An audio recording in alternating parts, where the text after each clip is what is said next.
Hi, everybody. My name is Amy Bryant of Parenting Beyond Punishment, and I'm really excited to be here today with Lori Petro. Allison Smith may be coming on later. She's having some technical difficulties, but we're going to go ahead and get started. So, welcome and thank you for being here.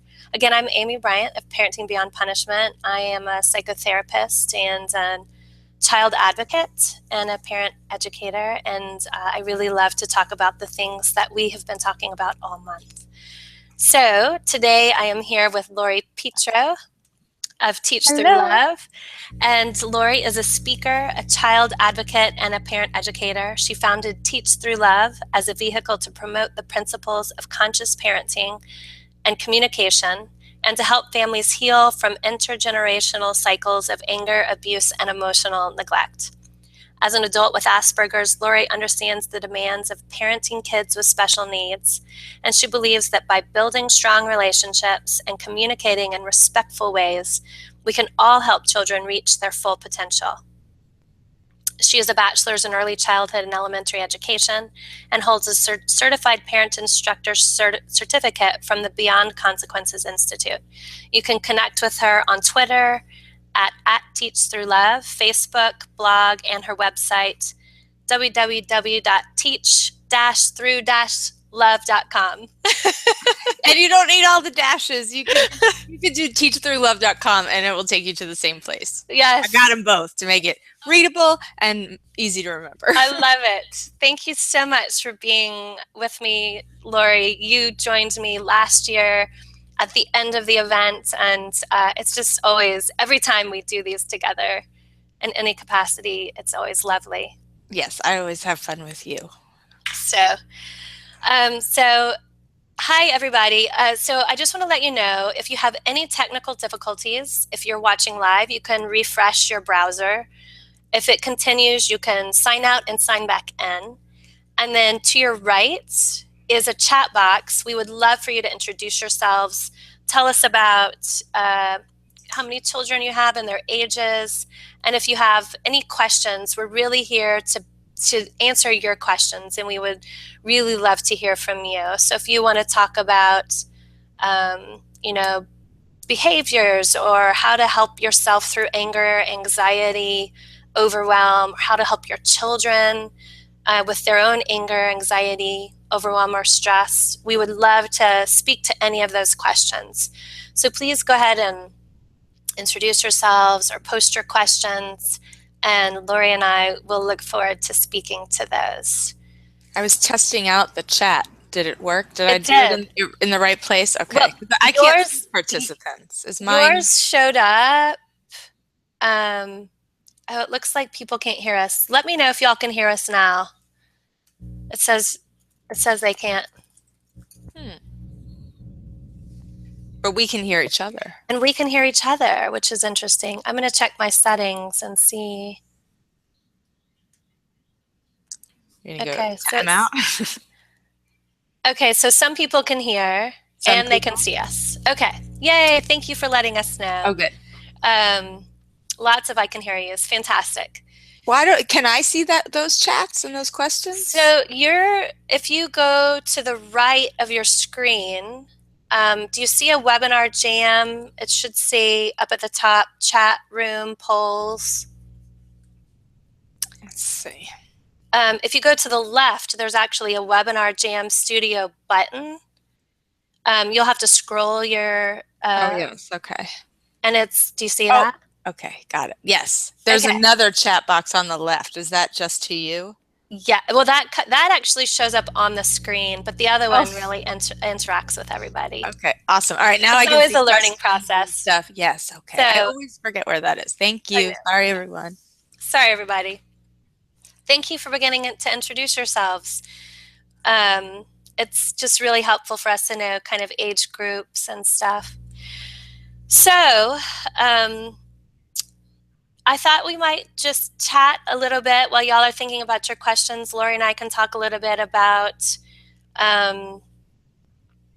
what behavior means in regards to what's going on for them emotionally, what's going on in their brains. and what this means for us as parents. So, we have kind of these three main parts of our brains. We have the fight, flight, freeze, and that is how we survive. We kind of refer to that as our reptilian brain, and it's the first part of our brain to begin to develop. So anytime our kids are having a meltdown, or anytime we're having a meltdown ourselves as parents, that's what's going on. We're sort of in that reptilian brain, kind of trying to survive. And then a little bit further up, we have the limbic system, which is our feelings and our memories. This starts to develop, and this influences our behavior and our communication as well. And then further up in development in our brain, and bear with me, this is a super simplistic explanation, is our thinking and our intelligence. And so getting to that part of our brain really requires us attending to these lower basic brain functions, basic emotions first. And so that's why, really understanding how the brain works and what's going on with our children's behaviors helps us to meet them where they are, helps them to plug into us and calm down so that then they can do some learning. And Lori talks so much about this, about how we can really meet all these needs by communicating with them in specific ways, which I think is super powerful. Yeah, it's so funny, Amy. I was just teaching a class last night at Drexel University to elementary education students. And I love getting teachers because they're really not given this information. And so to get them before they even graduate, and why they're in their student teaching, or some were graduate students. But the one thing that they don't really get any learning on, at least in the education department, is the brain. And so we did, I was asking them about common behaviors that they see in the classroom that are disruptive. And one was, just an example of, if you see, you have to take something away from a child because they're perhaps, fidgeting with it, or not using, a classroom object in the appropriate way, so it has to be removed, or they brought a toy to school, and then they get really angry and they get mad, and they start showing you that mad through this behavior. And I asked the students, what do you think that behavior is? What would you think about that kid? And the answers were very common, what we might jump to if we don't have an understanding of the brain, and that was, well, that this kid is spoiled. So here we have teachers that are potentially going into the classroom without this understanding of brain development. And Drexel University is it's not like a little, tiny little school. It's a big, well-known university that costs a lot of money to go to. But they don't have a main class that teaches about child development in terms of the stages of brain growth, especially in that early period. So here we have teachers that are thinking, this child is spoiled.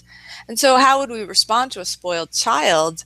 With that perspective, we would feel threatened. We would get angry, thinking they're going to take over our classroom, or, our home, if you're a parent of a young child that gets really upset. So they were, I think, a little bit shocked, and also felt empowered to understand that, so I can meet this child with an understanding of their brain state, and then help them regulate, help them build skills, and connect to them through this relationship. But it's that one piece of information that suddenly you can look at your 2, 3, 4, 5-year-olds, or any child, but especially those young kids, with a different perspective, and a feeling that, okay, this is not about me. This is not a child who needs to be trained or disciplined. It's a child who's struggling, and I can use my brain state to help them regulate. We don't think that. We think we have to give information and tools, or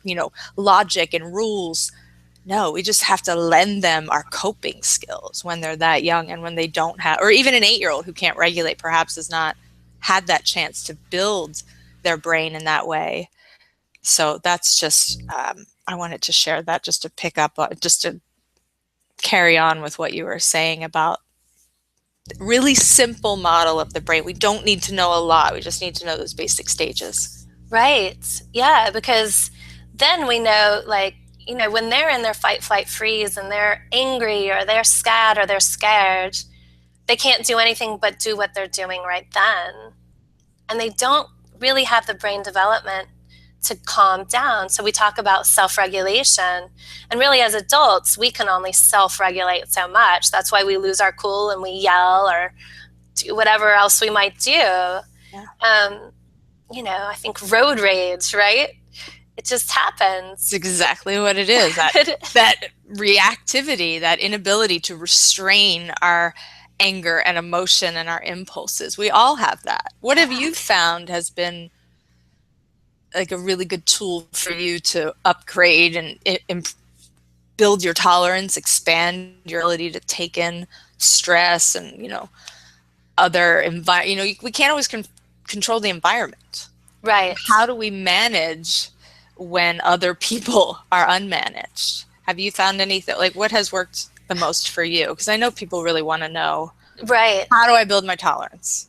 Right. And it's a practice. So there's been some really great work out of neuroscience, so out of the brain science field, that's come in some long-term studies now, because they've been doing it for at least 15 years.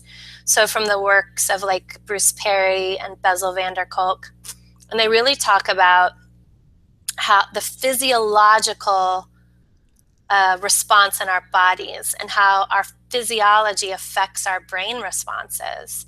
So I really love to empower parents with these tools, which not only help increase our stress tolerance, but help our children increase their stress tolerance as well, not only because they're plugging into us, but also because they're then practicing those tools as they see us do it. Yeah. So practicing breath work is really an interesting thing.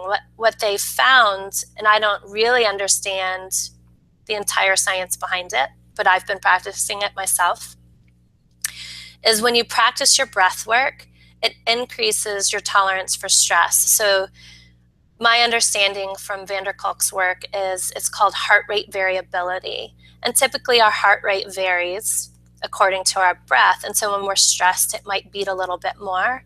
And then when we calm down, it slows down. So what we want to do is we want to increase our heart rate variability. And we do that through our breath. So for example, we would do an in breath to a count of 6 and an out breath to a count of 6. And we would want to do that 5 times. So that's a total of a minute.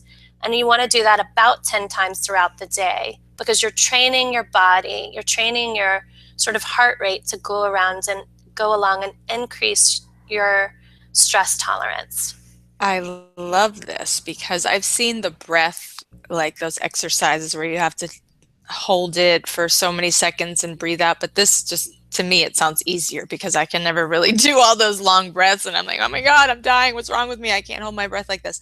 But this in and out, the 6, and then to practice 10 times a day, which almost seems overwhelming, but it almost also seems like, oh, I get to chill out for just those 12 seconds, or how many times you have to do it? 5 times each, you said? So you do for an in-breath, yes, 5 times each. So for a total of a minute. Okay. What's nice is, it can be really dysregulating to hold your breath at the top or hold your breath at the bottom. Yeah. And so that's something you're going to work out over time. But doing this breath work can really help train you to even remember to breathe, right? Because we don't always we stop breathing, or oh my gosh, breathing a lot of the times during the day. Yes, we get stressed and we think, I'm going to hold my breath. And that's a response, a fight, flight, freeze response. If I hold my breath, they're not going to see me. There's no movement. I'm safe, right? Yeah.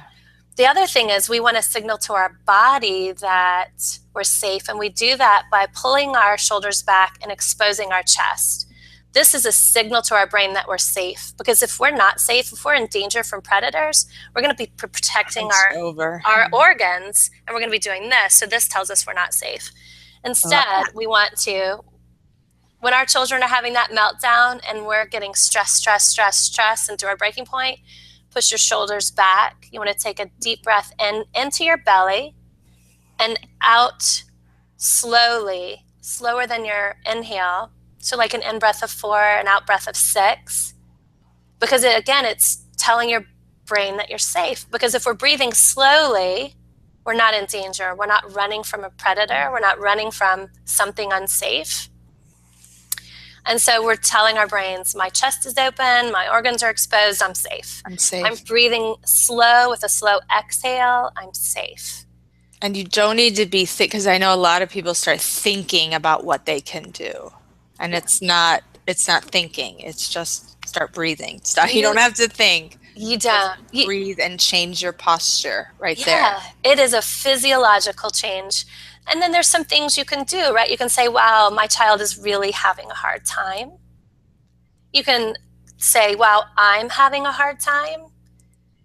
Because when we recognize our own emotions, instead of, because what we want to do is be like, oh, she needs to stop, or gosh, I need more patience, right? Right. That's what we do. We berate Judge ourselves. them or ourselves. We Yeah, always, if we don't judge our kids, then we end up judging ourselves. And absolutely. But instead, in the same way our children need recognition and empathy, we do too. We need to hear ourselves, attend to ourselves. And those things, attending to those, I am having such a hard time. Wow, I really want my child to stop crying. This is really hard. Instead of all I those wish she other just stopped crying. messages. Yeah, Like the tense, we get tense. I wish this would stop.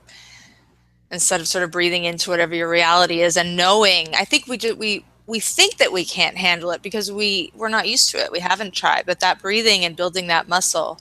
I know that the Gottman trained therapists use little finger monitors, and they won't, if you're having like couples therapy, they won't let you continue the conversation if your heart rate goes above a certain number, because it becomes no longer productive. So in that same way, that if our heart rate is up and we're in a fight or flight, we really can't, we're just meeting one fight or flight state with another, if our children are there yes, too. And I think that's the hardest thing. And then people say, well, I'm meeting my child calmly, and they're still not calming down.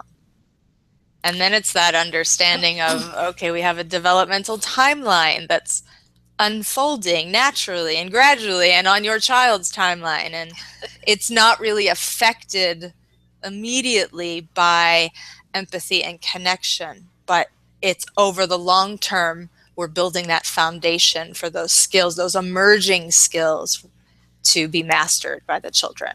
yes. Yeah.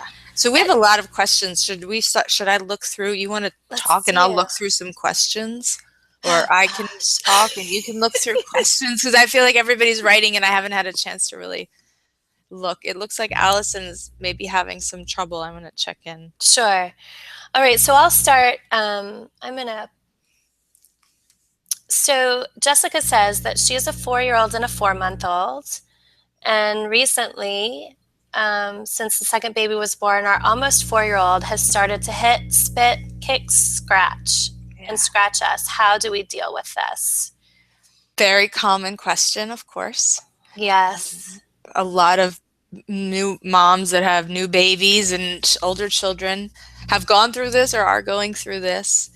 And I look at let's look at this as a transition time that's going to go through some ups and downs. It's not always going to be like that. If we can go, aggression at this age is a very typical response to, oh my gosh, where have my parents gone? They're not paying attention to me. It's very normal. So letting that just be okay, that you may feel stressed, that it may be difficult here and there, but that it will pass.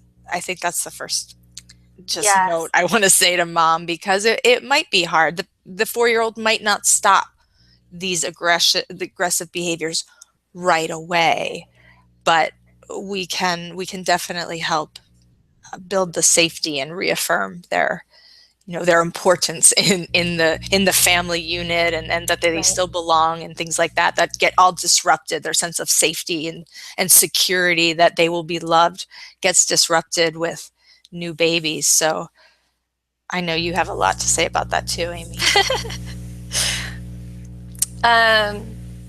So yes, I think that's so important. This is such a normal response to a change in the family system. And his behavior is saying, help me. I always think of that a picture you created, Lori, of the child with his hand out saying, "Help me." Yeah. And that's just so much of what's going on for the 4-year-old. He's dysregulated. There's a lot of stress in the family. Mom and dad are stressed with suddenly having 2 children that they just love so much. And it's hard, and baby's not sleeping, you know, a lot, probably. And mom and dad aren't sleeping a lot, and 4-year-old is feeling disconnected and not sure what else to do. So it can be really hard to make time every day, but to try to just really get the 4-year-old involved in the care of the baby can be helpful. So can your 4-year-old help clean the baby with a washcloth, or help, carry the diapers for you, or sit with you while you're feeding the baby? Those things can make the 4-year-old feel very involved. So having that sense of belonging in the family, and significance, so the things that they do to contribute to the family, can be really helpful. If you can, spend 10 minutes just listening to your 4-year-old, that can be really helpful. Maybe bedtime, if you have someone there who can help, maybe bedtime, you just are with the 4-year-old, you're just reading with your 4-year-old. And I know that we are time poor as parents, and especially if there's 2 working parents, or if one spouse is gone a lot, or if you're a single parent, these things can be really difficult, and finding creative ways to meet our children where they are is really important. And also recognizing that they're having a hard time, and meeting him with empathy, like, I see you're having a hard time, and I can't let you hurt me, and I can't let you hurt the baby. Here's what you can do instead. And then I can't emphasize enough the importance of managing your own stuff. I see Allison is signing in. So managing your own arousal as it comes up will then help your child plug into you and manage his arousal. And again, it's a practice, and this is just a difficult transition, like what Lori said. Yeah, and validating, I think, for young children, that they are still really important. Yeah. You may be I'm holding the baby, and you want to climb in my lap and you can't.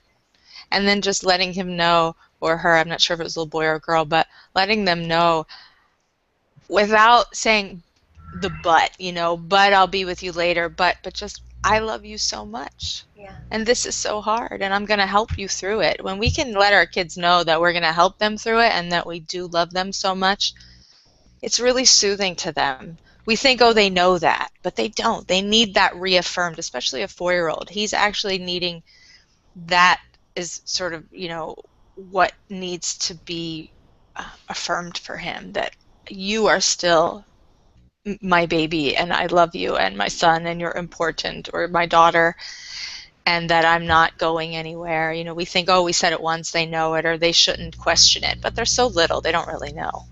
Absolutely. I love that you said that, because it's so important. They really do need to be reaffirmed over and over and over, because this is a really difficult transition. So thank you. I want to take a moment just to welcome Allison. I'm so glad you were able to join us. I know you were having some technical difficulties, and I'm sure that was frustrating. So welcome. Hi, Allison. Thank you very much. Hi, Lori. Hi, Amy. Hi, everybody listening. So we chatted a little bit about the brain, and now we're just taking questions. We just finished our first one. So the second one, and y'all are welcome to go through Allison and Lori and look through them too. I was going to post this next one. Yeah, I was going to say I have... Go ahead. When I mark it as chat, do you see it? Is that what happens? Because when you did something and I saw the question, so that I could read it. I pushed broadcast question, which is the green thing above it. Do you see that? Yes, it might just be okay. I got it. Okay, good. So we have an 8-year-old who's having trouble getting along with a 2-year-old brother, because 2-year-old brothers can, well, act like a 2-year-old, as Mom says, and can hit and kick and shout or be rude. So how do we teach the 8-year-old to be patient with him? So I just wanted to say something, because I had a little sister who was 6 years younger than me, and then one who was almost 7 years younger, or 7 years younger. So I had two little siblings, and I was 8, and they were that age. And so I remember very clearly that kind of pressure that, I remember wanting to run out the door one day to play with my friends because they were all running down the street, and my little sister stopped, and I had a Dixie cup of juice, and she wanted to drink out of it, and my mom grabbed a snapshot, but I was like, I need to go. But there's this little picture of me patiently waiting with the 2-year-old taking a sip out of the drink that she wanted before I ran out the door, which was a lovely moment. But I know that as in that time, sometimes I felt overburdened because I was the oldest and I had to be more patient and I should know better. And I'm not saying that you say this to your kids, but I know that it can come out with our kids. We want them, we sort of plead with them to be understanding. And instead of you pleading with your children or trying to convince them that the 2-year-old doesn't have the skills, I want to say just listen and say, this stinks. Being the older brother or sister is really difficult sometimes because you don't have a lot of patience. Tell me what this is like for you. That is such a huge weight off of a child's shoulder to say, to feel I am heard, I am recognized, and then I can change. Then I'm more willing to be patient because suddenly I have felt and understood. So but the number one tip for me would be go to your child and say, I know that your little brother has been a real pain lately and it's so frustrating, and I want to help you with this. What would help you feel less frustrated, or how can I help you get some more privacy? Really going in and connecting with that older child's needs, because the 2-year-old is just a 2-year-old, and that they will learn, to not be so intrusive on their older sibling eventually. But right now, supporting your older child will go a long way to helping that child change and be more patient with the younger one. I love that. I think that's exactly what the 8-year-old needs. Yeah. Allison, maybe you have something to offer too for us since you're just joining. Sure. Well, if mom isn't already, can you hear me? Yeah. Okay. If the mom isn't already doing this, and I'm sure there's lots of it, one thing that can help is to have the 2 siblings doing something together that really brings them closer and helps foster those warm, fuzzy feelings between them. Sometimes it's the older one helping the little one. Sometimes that's a benefit, but sometimes, like you say, Lori, that can be a burden. So what can we as a parent create a situation or a scenario or an activity where they both feel they're equal and they're both having fun, laughing, and just enjoying each other? So maybe it's a tickle fight if everyone's agreeing. Maybe it's creating a craft project. How weird can we make this?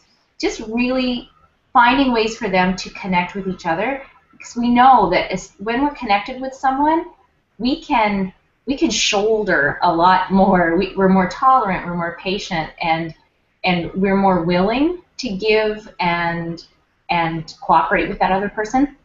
So little moments like that, it might not solve all of the sibling issues in general, but the little pieces will really come together to create that relationship between them that is loving and a back and forth. And that's just one more piece that can help. I love it.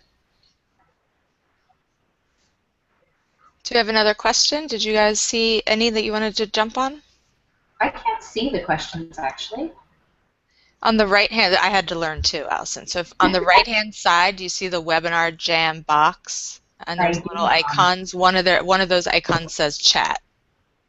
I do not see a webinar jam. On the right? No? Oh, yes. Pardon me. Oh, perfect. Thank you. There you are. Yay.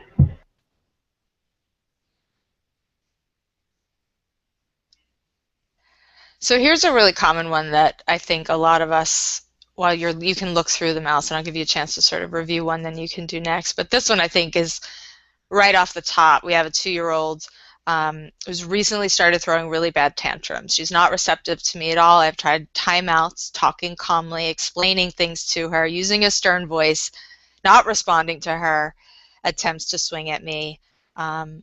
What do I do? And so this kind of brings us back to the early brain piece. And so we know that none of these things are working for mom. And so timeouts, that separates us. So that makes the child's stress response, they keep dumping more cortisol and adrenaline through their body because it's a stressful situation when we isolate. Explaining things, what little cognitive development there is at 2, and that's not much, she's not receptive because there's no function there. The executive center is not even online, and it's really offline when she's in that moment of being flooded by feelings. That part of the brain shuts off. In you as well, when you get stressed, mom, you're going to be, that part of your brain shuts down, your perspective narrows, you can't think more clearly. Talking calmly is how you create the environment that will support her. Explaining things using stern, again, that's logic and rule-based, and we're going to further dysregulate the child with that. Not responding to her, again, is that isolation.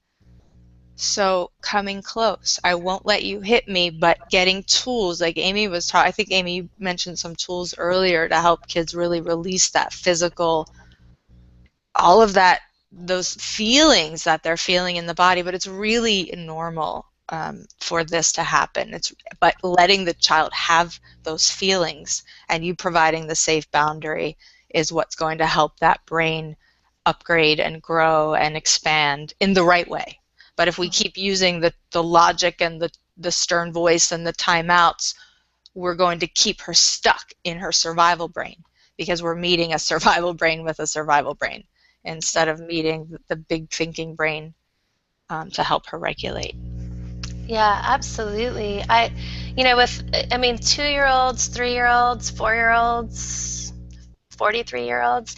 We're all going to kind of have our own upset and tantrums. And tantrums, of course, for 2 and 3 and 4, they're going to happen a lot because they're overwhelmed by the world, by the stimulus, by disappointment and frustration. And the only way for them to express it at these young ages is to just let it pour out. And so for the 2-year-olds, regulating yourself first. So taking a moment or a minute or maybe 2 minutes to, put your shoulders back and tell your body, signal to your brain that you're safe. Take that long exhale. You might squeeze something. Sometimes I'll squeeze my hands just to kind of get movement and calm down. And then move in. So what happens is we have these things called mirror neurons, and our children learn to regulate by plugging into us and co-regulating with us first. That's what helps their brain learn how to regulate. So they're in this extreme upset, and we get regulated, and then they're able to plug in with us and begin to calm down. No, they still are going to have this upset. They've got to release these huge feelings. So like Lori was saying, being there, being present, and allowing them to cry and to scream and to have those feelings. And you might just say something as simple as, I hear you. This is really hard. And then you just are there. And then afterwards, when they're calm and y'all are in this really lovely connected space, or maybe it's still stressful, but y'all are calmer, you can say, gosh, I noticed you were really having a hard time. And you might just check in with them. What can I do to help next time? 2 is still kind of young, but they might know, or maybe they just want an extra hug in that moment. But just knowing that you're checking in, that you're noticing that you're still accepting them and having that space for their big emotions is really important. Is there anything Allison or Lori you want to add? I'm good for that one. Has Jessica's question been answered yet? What was it about? So Jessica asks, how do I help my 3-year-old listen better? I get very frustrated. I have to ask him to do something multiple times. No, that's a good one. I was looking at that for next, so go ahead. That's a good one. Yeah, that is a great one. Very, very common. for parents to get frustrated with this one.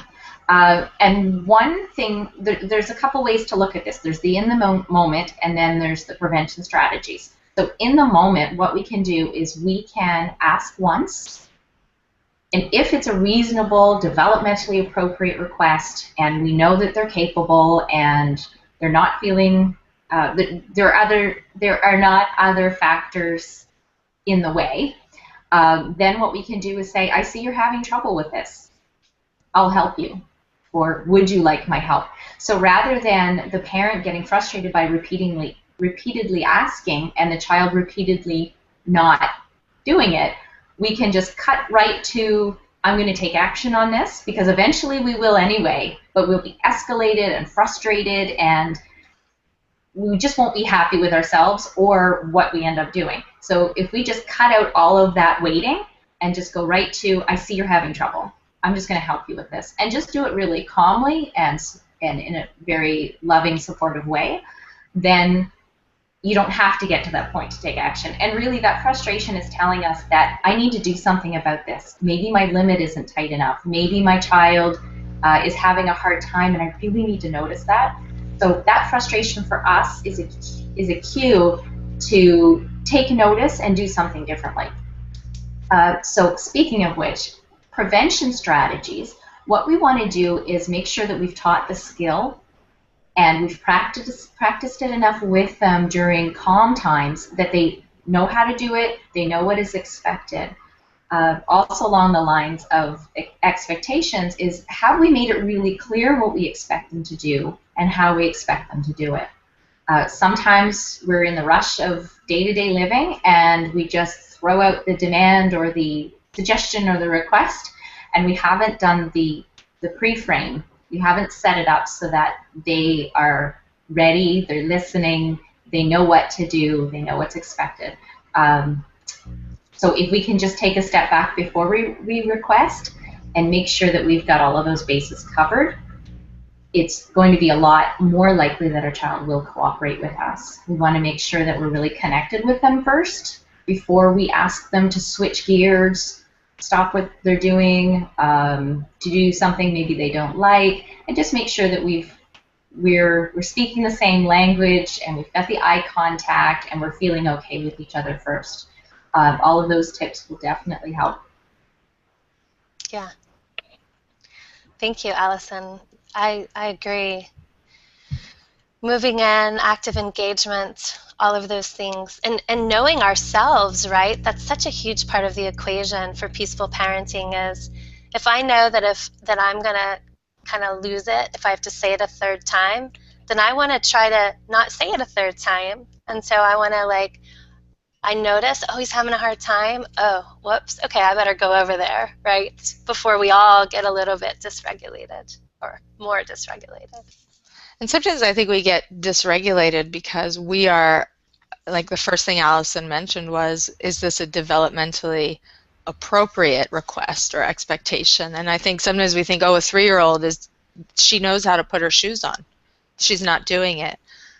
But again, a 3-year-old, to sort of organize her brain, focus her attention, if, depending on what's going on, are we leaving and I don't want to go where we're going, so I'm, frustrated and I can't move out of that fear. A 3-year-old can't take the fear of I don't want to go and also use their brain to tie their shoes, because it's just too much. It's, an overload on them that they can't manage because they're just immature.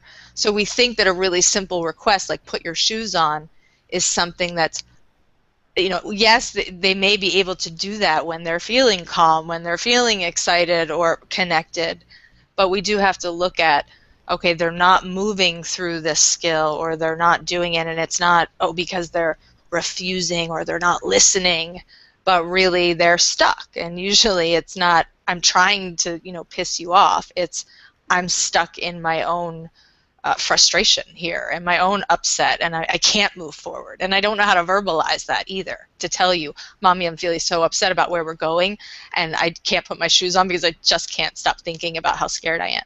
A 3-year-old's not going to be able to tell you that, but they'll tell you by sitting there and fiddling with whatever toy they have and fidgeting or running away from the request, and that's their way of saying this is too much. so we can plug in, like Allison said. And I like just noticing what you see. It looks like you're still standing in the kitchen, you're not going to be able to, get your shoes on. I'm wondering if you're okay, or I'm wondering what's up, or what has your attention. Being curious about what actually has your attention, instead of asking over and over and over.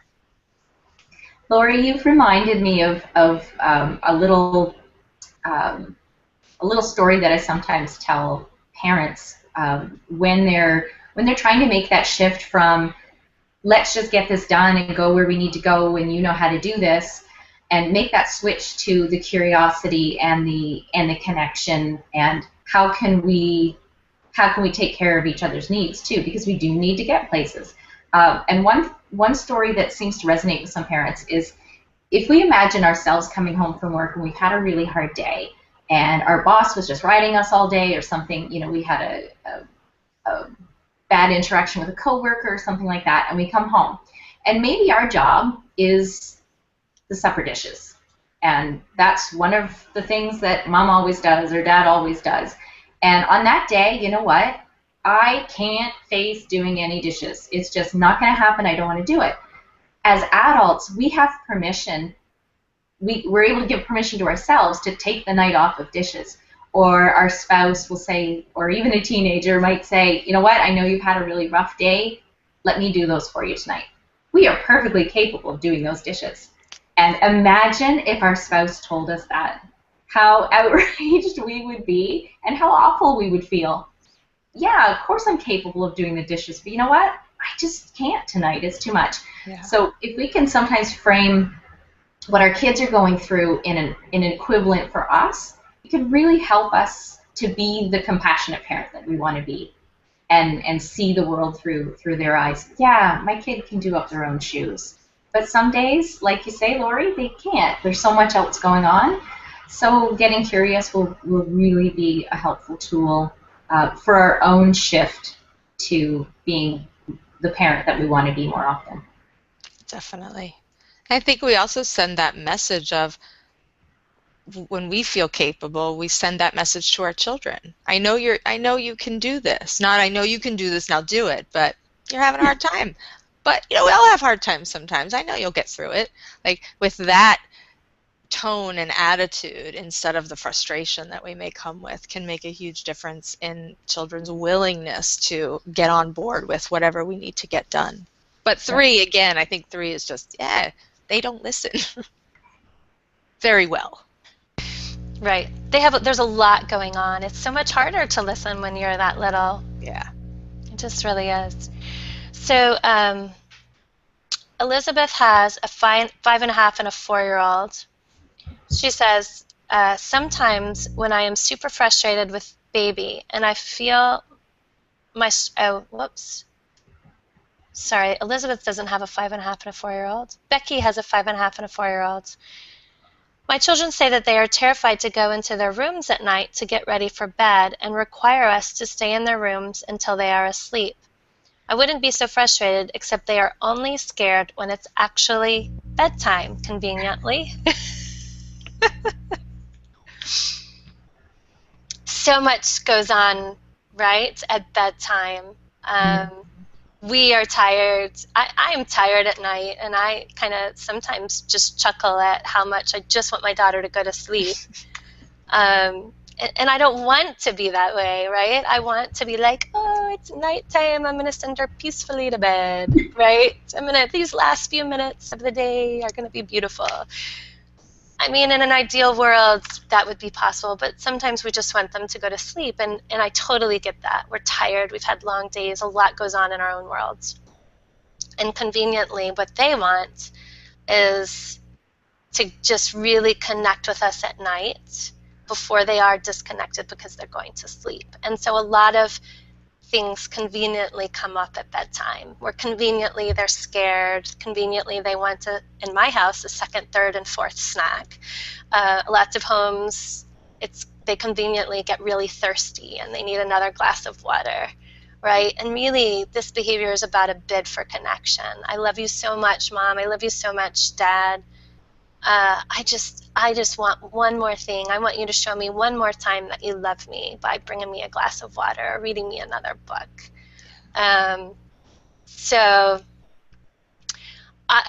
in addition to empathizing and being there when understanding, I think a proactive approach can be really helpful. And for a 4 and a 5.5-year-old, it's kind of a really good time to begin this proactive collaborative problem solving. So you might say, on a Saturday after breakfast, hey guys, I noticed that at night it's really difficult for you to go to your room and get dressed for bed. And I'm wondering what's up, and like really listen and get curious and find out more and dig around. So they're going to come up with all kinds of things. Well, it's dark and changing in my clothes is uncomfortable and there's weird noises at night and I really want to be with you, and like all just the tons of stuff that come up for children around this. And then you're listening and you're reflecting and you're repeating back, and then you say something like, okay, is there anything else? And then all this other stuff comes up again, right? And you're like, whoa, there's like a lot going on here. And then you go, okay, so I think I understand. And you say it again, like, oh, the clothes are uncomfortable and it's kind of cold when you change and all the stuff that comes up. And you go, okay, so I'm concerned that whatever your concerns are. So at night I might be like, I'm concerned that I'm kind of grumpy sometimes and I'm not really sure how to meet your needs and still like be nice all the time. And I want us to have a good time at night and to enjoy those last few minutes. That's what my concern would be. You'd want to share your own concern. So what can we do so that we meet your concern and my concern?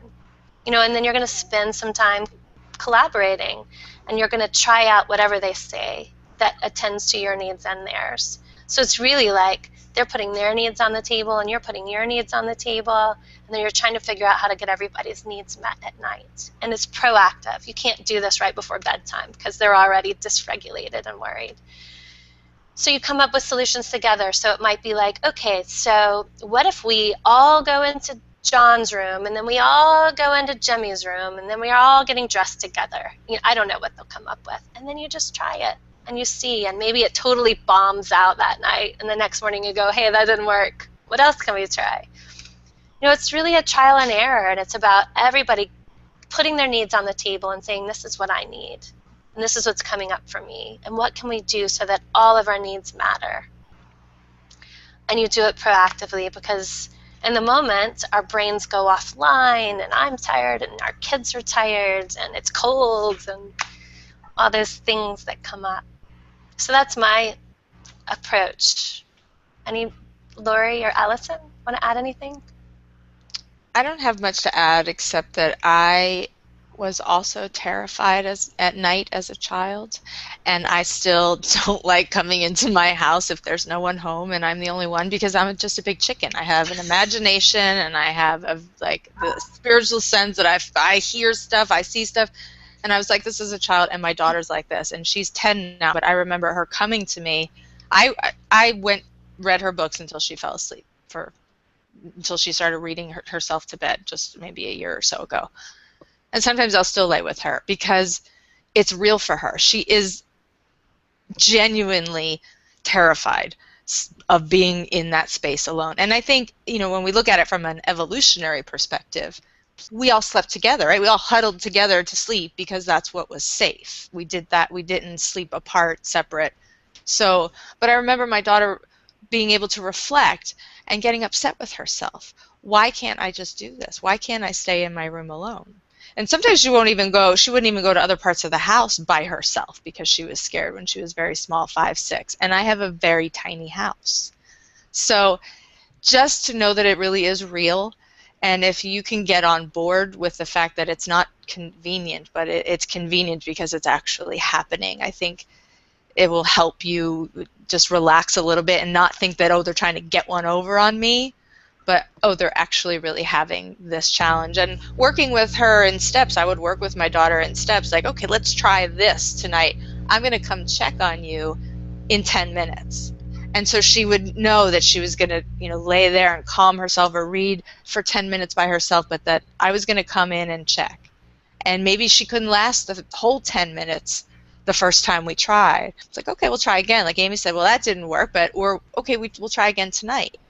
And it was that building of her feeling capable that helped her eventually do that on her own. But it did take a while. I think sensitive kids, my kid is a sensitive kid, and so her developmental timeline was a little bit later for certain things, and for her own independence maybe happened a little bit later than we might see with other children, because again, every kid's different. But that really worked for us as well, to sort of try things like you were saying, Amy, together, like these plans that we put together. I really like too, Lori, that you pointed out that fears are a real thing, and moving in to be with our kids, with them as they overcome their fears, is really, really important. Yeah. Because we don't want those fears to intensify, and we don't want them to begin to develop, more anxiety things around those fears. So when we move in with them, 4 and 5.5 are really quite young, and it makes sense that they're afraid. The world at those ages is becoming really concrete for them. So even though monsters don't exist, they'll be thinking now monsters exist and they can hurt me. So in that way, that's how the world is sort of coming alive and coming more real to them. That they're not invincible. So fears will begin to come up especially around age 5, give or take a year or 2 older. So, kind of recognizing that, it's okay to go with your kids to get dressed and to lay with your kids while they fall asleep. And, I'm an advocate for the family bed and the family room for sleeping. So, I don't think it harms children, but I do know that that's not going to work for every family. So, Allison, do you want to add anything to the children? I think you two covered that phenomenally well. I did notice here that Leah's question hasn't been answered, specifically her question. I know we've touched on it a bit in other ways. So she's asking for help to control her own frustration. So Amy, I know that you have a lot of techniques, and you've covered a few today already about regulating ourselves. Do you have anything additional you'd like to add? I think, really being kind with ourselves is going to be, in my mind, one of the biggest, most important steps. In addition to learning to regulate ourselves, by signaling to our bodies we're safe, which I've talked about a couple of times today. Really just having that self-compassion is really what generates our ability to be compassionate with our children. So when we are able to attend to, many of us were not attended to emotionally as children. So when we were upset, we were just told, oh, you're being ridiculous, get over it. So now we're sort of re-parenting ourselves as we're parents ourselves. That was a confusing statement, but you know what I mean. And so what we're doing is we're saying, oh, I'm having a hard time, and it's okay. It's okay that I'm having a hard time. And attending to that and having compassion and empathy for ourselves really can go a long way to helping us kind of hang in there with our children. Allison, would you like to add something? Sure. I think community is a really important piece of this equation. And it's prevention, it's maintenance, it's all of those things put together. And it can be online, it can be in person. I know so many parents are like I was when they're starting out trying the positive, gentle, conscious parenting. They feel like they're the only ones in the world that are wanting to respect their kids in this full, really loving way. And so if we can't find someone around us, it's important to find a community online where the parent can feel supported, can go for some ideas, sure, but often parents really know what they want to do. They just feel like they need some permission or somebody who gets it and understands what it is that they're trying to do. As soon as we know we're not alone, we're like, yeah, okay, I got this. We can put on our superhero cape because we're less likely to question ourselves when we know that others are out there and are emotionally supporting us too. So reaching out and being open to those relationships, getting really honest and authentic with those that we feel we can trust. Sharing our struggle and saying, I am having a really hard time. I'd like to be okay with that, but I'm not yet. Can somebody else help me be okay with that? And that helps us sort of bridge the gap between feeling about ourselves the way we were taught to feel about ourselves as kids, and bridge to how we know intellectually how we should treat ourselves, and that community and those friends can really help us get to that point a little bit quicker and a little more intact. I love that. I know Allison and Lori both have, and myself, we all have communities where you can build relationships and get the support you need. Because knowing that you're not alone, it really does matter. It really does help us stand with more confidence in our choices to respond peacefully and respectfully to our children. And to know that we're not the only ones finding it difficult is really, it's comforting for everybody. Especially for, you think, oh, the professionals, well, they're just doing it at home. It's like, yeah, we're in the trenches trying to stay calm, running for the glass of water, doing the breathing, grabbing the stress tools. I mean, that I'm doing that. Are you doing that? I assume you guys are doing that. Yes. Totally doing that. And it gets easier too. The more we practice, the more we stretch that muscle, the easier it is. And we're like, oh, okay, I'm actually having a moment that I have some ease and some breathing, and it's not feeling so hard. And that's not to say we don't ever have those hard moments where we just lose it, but overall it becomes easier. I would like to add one more piece to what Lori is saying, and Amy, about the communities. Sometimes knowing someone else is also going through it is helpful, and sometimes swapping ridiculous stories that we have just dealt with, maybe not in the moment, might be too soon, but a little later, and having a laugh with someone who gets it, who's also there, really, really helps. It's like, can you believe the ridiculousness I just did in front of my kids, or what my kids just told me? And having fun with those stories relieves a lot of the pressure and just makes it more of a camaraderie. Like, yeah, we're all in it together, and this is nuts. Okay, let's just laugh at it. Yeah, and laughter is such a stress release anyway. It's a great tool for releasing stress in the moment with your kids too. So.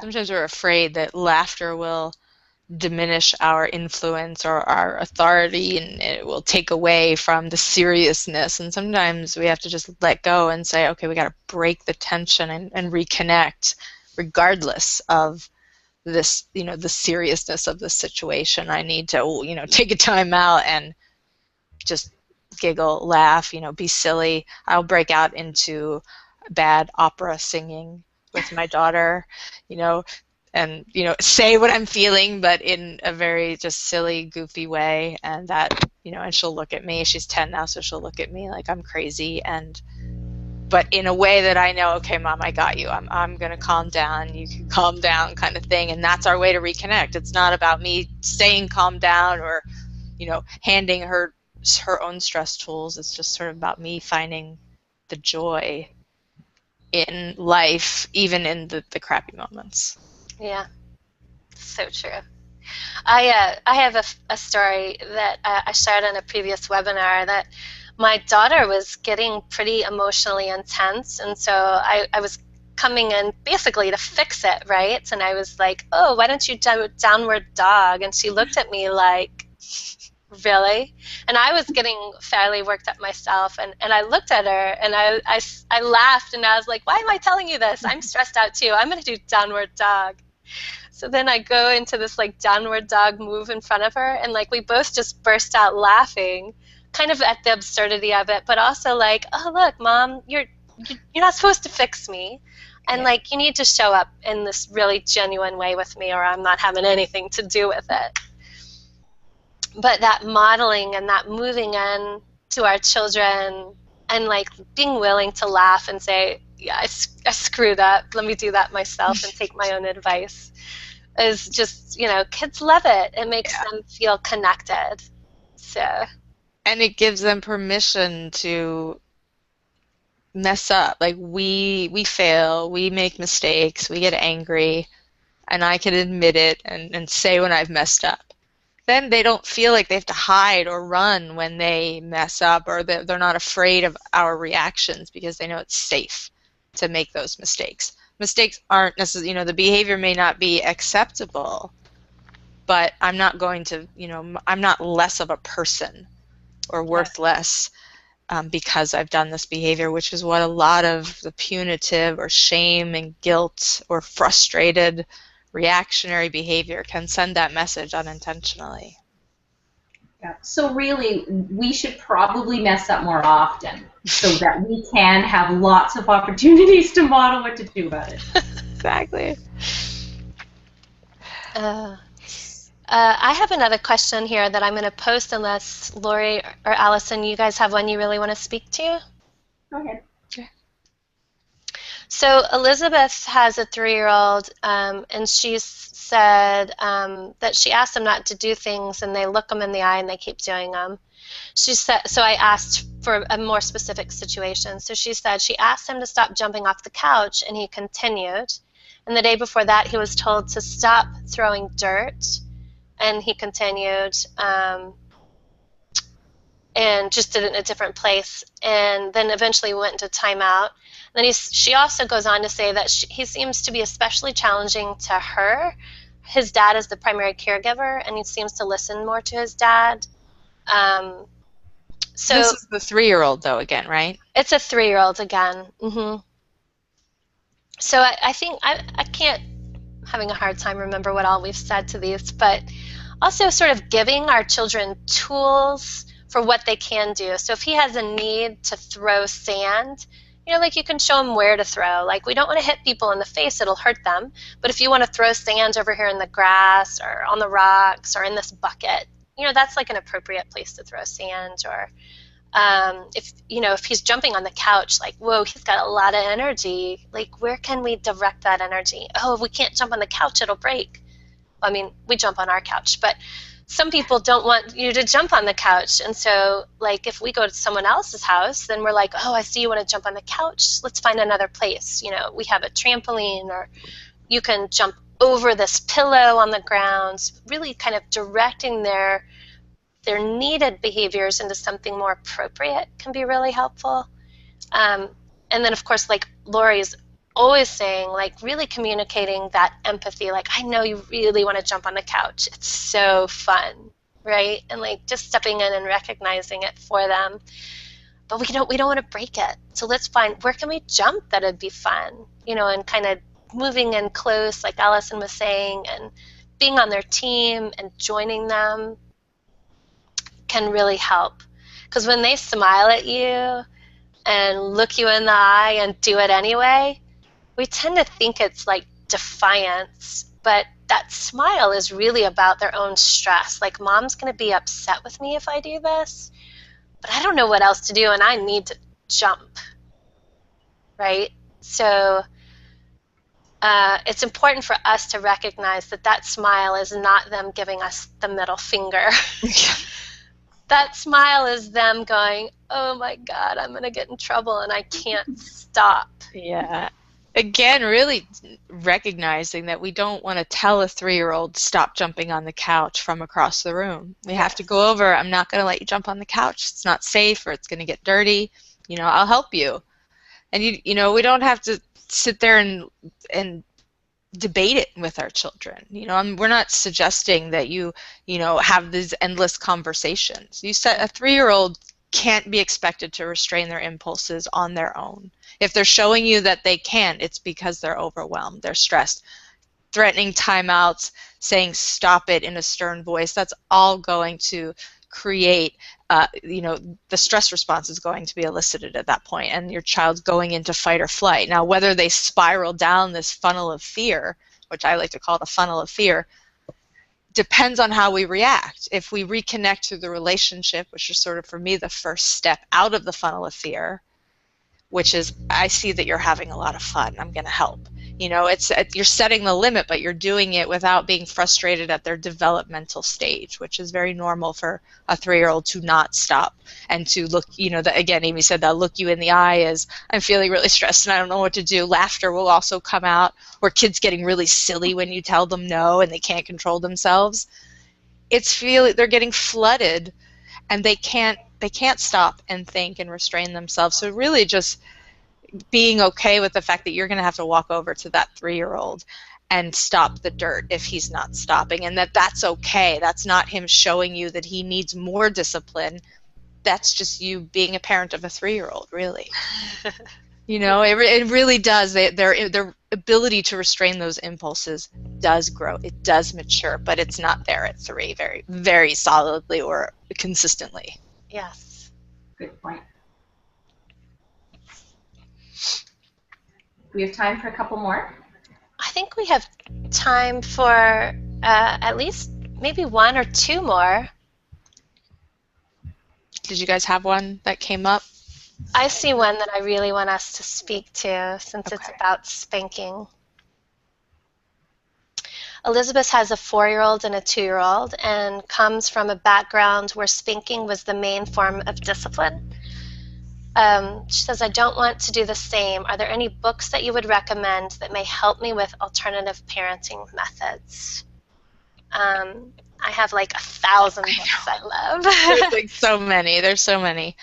There really are. So I think for some really concrete stuff, I really like L.R. Nost's work. The Gentle Parent is a beautiful book, as is 2,000 Kisses a Day, and she's a couple of others also.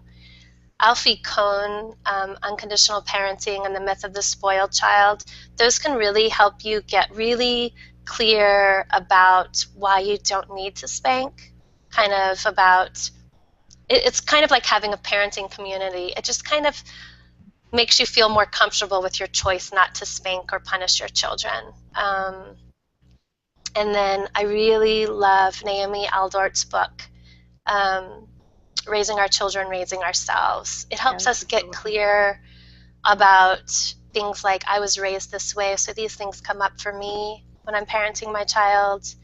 It helps us get clear about why we're setting certain boundaries and rules in our home, and what's our stuff versus what's parenting stuff. So I find those to be really like powerful books. Lori, do you have some? I do. I have Raising an Emotionally Intelligent Child by Dr. John Gottman is, for me, just so lovely and clear and important to really getting not just getting on board with, but understanding why responding with emotionally intelligent discipline, which is what you can classify everything that we've said here today, why that's so important and why that really grows the brain, instead of you don't have to rely on punitive methods, but we do have to upgrade our tolerance, and that shows us how we can be more emotionally intelligent, and there's some really great examples and tools in that one as well. I don't want to overload people, but that would be one of my top picks. Yeah. So those are fantastic resources. What I can do, if Amy and Lori, if you want to send me those titles, I'll put them into the Facebook group event for this event, and that way people don't have to try to madly write them all down, because those are really great places to start with. Yeah. Thanks.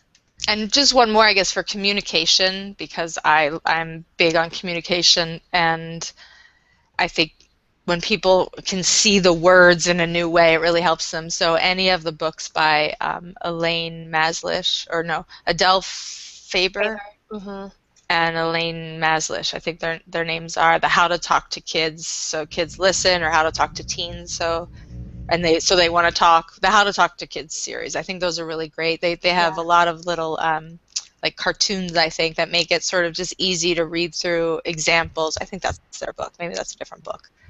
It's a good one, though. Yeah. That one's a really good one for helping us reframe our language, because if we suddenly go, I don't know what to say if I'm not going to take that away from you now, or send you to the timeout. What do I say? Yeah. And like with all of this, once you really start practicing that language, it just becomes easier. Lori posts these beautiful, what do you call them, Lori? I repost them and read them all the time, and I don't know what to call them. Conscious communication cards. The conscious communication cards. I mean, just get on her website and you can just read through them, print them up. I've got a magnet of hers on my refrigerator. It's just so powerful to have it available. I remember reading that How to Talk to Kids book in graduate school, and then I would walk around and read those phrases. I was a nanny through graduate school, and I would open up the book for my teenagers and be like, and they would just laugh at me, but it was such a great practice, and they don't care. They don't care that you have a cheat sheet. Exactly. It's not college. You can cheat. And it's not cheating. It's really about practicing and about sort of laying it open and saying, I am imperfect. Look how okay it is to be imperfect. And what a great thing to model. And you just break out that book or break open that printout from Lori's conscious communication and just read it, and the more you do it, the more you learn it, the easier it becomes. And then it's just one thing at a time. It's such a practice. I also want to say, if you're really trying to move out of that parenting, punishment, spanking, yelling paradigm, I can't reiterate what Allison said enough, that if you can join a community where you can go and say, I'm struggling, I need encouragement, or this is going on, and I spanked my kid and I didn't want to, and please help me find something I can do differently the next time. There's some beautiful communities out there that are willing to help you. You can also do parenting consultations with me or Lori or Allison. We all really want to help parents on their journey. So, is there anything you guys want to add? No, I feel like we covered a lot of ground. Yeah. We did. Yeah.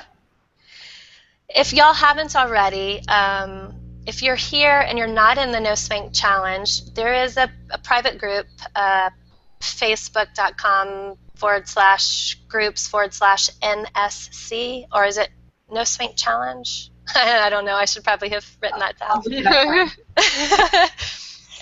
You can join the private group on Facebook. Yes, so Sandra asks, it is on Facebook. And you can get more resources and speak to me and Lori and Allison there. You can also find us on Facebook on our separate Facebook pages. If you're not on Facebook, you can go to our private websites. So mine is parentingbeyondpunishment.com. Lori's is teachthroughlove.com. Allison's is AllisonSmithCoaching.com/home. Okay. So if you're not on Facebook, it's okay. You can still get in touch with us. You can still find communities. I think, Allison, did you just recently start a community on your website? I have two communities. I have a free parent learning community, Gentle Parent Learning Community on Facebook, and I also have a private membership service. Okay. With videos and content and a forum, live events every month, that sort of thing. So it just depends on the level of support that someone is looking for. Right. So, Amy, you were wondering the No Spank Challenge group? Yes. It's facebook.com/groups/No Spank Challenge. Thank you. And it's spelled out, yeah. All right, so I typed that in there. And then Lori also has a Facebook group, a couple. Well, we have one that's just for the 10-day challenge for if you want to go from chaos to cooperation. I have a 10-day online course. It's free, and there's a big community Facebook group. But that you can access. You just go to my website, click on work with me, and then find the free. Just go to free classes, and you'll see the 10-day chaos to cooperation retreat if you want to learn more about that. Yeah, it's awesome. I love that group and reading about just all the stuff that's going on. Not feeling alone is definitely, parents write post stuff, and then you see all of the other people that say, wow, I'm going through this. Thank you so much for posting that. It really does make a difference to have all of these online groups. And yeah, definitely. Yeah. Well, Lori and Allison, thanks for doing this with me. And thank you. This is fantastic. Thanks, Amy. It's lovely. And parents, thank you. You know, it really does take a lot to come here and to participate. And, you know, some of you may have kids in the background, or you might be hiding your computer from your boss. In whatever capacity you're here, thank you. It really does make a difference, and I hope that you found it helpful. You can reach any of us online. You can email any of us. I'm sure you could probably just Google search and find us. So thank you for being here, and I look forward to seeing you guys online or working with y'all. Thanks, Amy. Bye, everybody. Take care. Bye, everyone.